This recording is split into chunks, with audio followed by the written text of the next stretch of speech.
Matagal nang may gusto si Liam kay Maya, pero hindi niya alam kung paano niya ito sasabihin dahil sobrang kaba ang nararamdaman niya sa kanyang dibdib. Hanggang sa nakakuha siya ng lakas ng loob na makita niya na masaya at positibo ang aura ni Maya at gusto niya ang flavor ng ice cream na mint chip with rainbow sprinkles. At sa pagkakataong iyon, ay sinabi na niya ang tunay niyang nararamdaman kay Maya at sinabi niya na kung pwede ang araw na iyon ay kanilang unang date.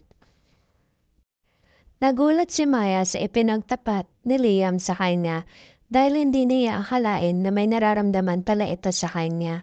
Pero natuwa si Maya dahil umamin si Liam sa kanyang nararamdaman at sa huli, naging masaya ang kanilang unang date sa araw na iyon.